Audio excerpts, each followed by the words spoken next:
Halo semuanya, dalam video kali ini saya akan membahas pembelajaran berbasis kompetensi.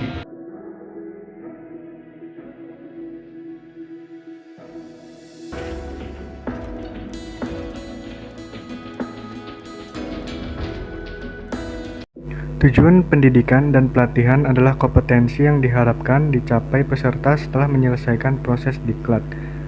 Kompetensi berbentuk kinerja atau untuk kerja yang baik dalam bidang kehidupan atau pekerjaan. Kinerja yang baik dapat dicapai berkat kemampuan menerapkan pengetahuan, keterampilan, dan sikap perilaku. Dengan memiliki tujuan yang jelas dan mendukung pendidikan dan pelatihan berbasis kompetensi, perusahaan dapat memastikan bahwa karyawan memiliki keterampilan dan pengetahuan yang diperlukan untuk sukses dalam pekerjaan mereka. Hal ini tidak hanya bermanfaat bagi karyawan dalam pengembangan karir mereka, tetapi juga memberikan kontribusi positif terhadap pertumbuhan dan keberhasilan perusahaan secara keseluruhan. Pendidikan dan pelatihan berbasis kompetensi adalah investasi penting bagi perusahaan. Dengan fokus pada pengembangan kompetensi karyawan, perusahaan dapat membangun tenaga kerja yang terampil, adaptif, dan siap menghadapi tantangan masa depan. Ini membawa manfaat jangka pendek maupun jangka panjang, seperti peningkatan produktivitas, kualitas, efisiensi, dan kepuasan karyawan. Melalui pendidikan dan pelatihan berbasis kompetensi, perusahaan dapat mencapai berbagai tujuan strategis, seperti meningkatkan daya saing, mempertahankan karyawan yang berkualitas, meningkatkan efisiensi, dan mendorong inovasi. Selanjutnya ada kurikulum berbasis kompetensi. Kurikulum berbasis kompetensi adalah kurikulum yang ditunjukkan untuk menciptakan tamatan yang kompeten dan cerdas dalam membangun identitas budaya dan bangsanya.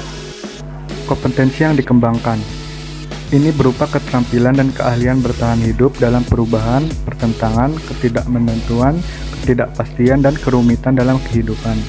Desain dan pengembangan sistem pembelajaran dengan seluruh komponen di dalam harus difokuskan pada tujuan pembelajaran yang berisi kompetensi. Pembelajaran berbasis kompetensi tidak hanya difokuskan pada pencapaian peserta diklat, tetapi juga pada pencapaian pengajar.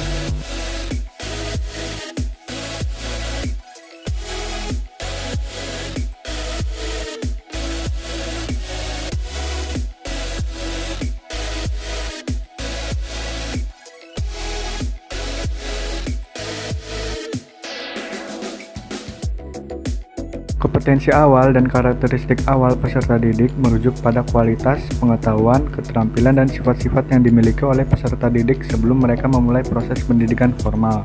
Berikut adalah beberapa contoh kompetensi awal dan karakteristik awal yang umum ditemukan pada peserta didik. Yang pertama, kemampuan kognitif. Peserta didik dapat memiliki beragam tingkat kemampuan kognitif, seperti pemahaman bahasa, kemampuan berpikir logis, kemampuan memecahkan masalah, dan kemampuan berpikir kritis. Yang kedua, kemampuan motorik. Kemampuan motorik mencakup kemampuan peserta didik dalam mengontrol gerakan fisik mereka. Yang ketiga, sosialisasi dan interaksi. Peserta didik juga membawa karakteristik sosial dan kemampuan untuk berinteraksi dengan orang lain. Mereka dapat memiliki tingkat kepercayaan diri dan kemampuan berkomunikasi yang berbeda, serta pemahaman tentang aturan sosial dan etika. Selanjutnya ada minat dan motivasi.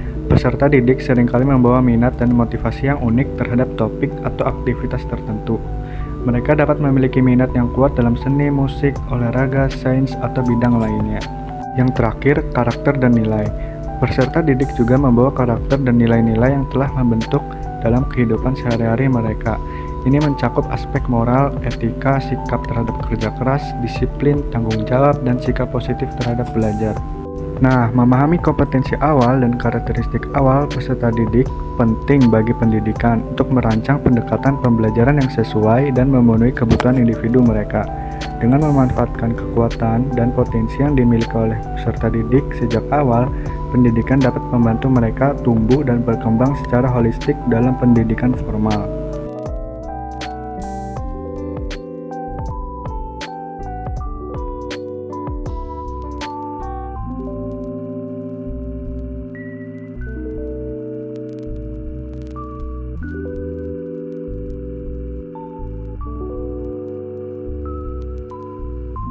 Yang pertama, menentukan tahapan dan langkah kegiatan pembelajaran dengan urutan isi yang diarahkan pada pencapaian kompetensi.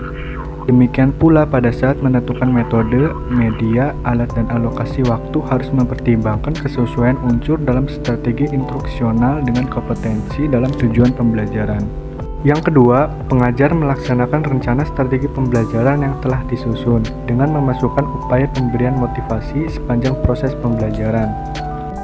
Upaya pemberian motivasi berupa pemberian pujian, penguatan, pemberian latihan relevan, dan menanamkan keyakinan kepada peserta didik bahwa ia secara bertahap akan berhasil mencapai kompetensi yang ada pada tujuan pembelajaran.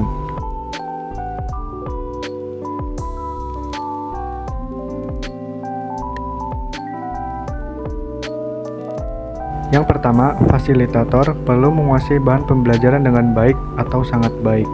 Dengan penguasaan bahan pembelajaran, ia akan mampu tampil meyakinkan pada saat mempresentasikan isi bahan atau saat menjawab pertanyaan peserta didik. Yang kedua, fasilitator perlu terampil merancang dan melaksanakan strategi pembelajaran, meliputi tahapan pembelajaran runtut saat menyajikan isi pembelajaran, menggunakan berbagai metode, media, dan alat, mengelola waktu secara efisien, motivasi penguatan, dan penghargaan sepanjang proses pembelajaran. Yang ketiga, fasilitator perlu mampu menggunakan sumber pembelajaran yang tersedia di perpustakaan, peralatan laboratorium, ruang pembelajaran, dan mampu menciptakan sendiri sumber pembelajaran lain jika sumber belajar ideal tidak tersedia. Selanjutnya, fasilitator mampu merancang dan menggunakan alat pengukur yang baik sesuai kompetensi dalam tujuan pembelajaran. Alat pengukuran yang baik dilihat dari validitas, reliabilitas, dan kepraktisan penggunaannya. Yang terakhir, fasilitator mampu memperoleh dukungan tenaga kependidikan dan pengelola satuan pendidikan di tempat kerja. Dukungan tenaga kependidikan berupa penyediaan ruang pembelajaran dan peralatan yang tersedia dari pimpinan satuan pendidikan, mendapat keleluasaan berkreasi dan berinovasi dalam melaksanakan pembelajaran. Sekian pembahasan materi dari saya, kurang lebihnya mohon maaf dan terima kasih.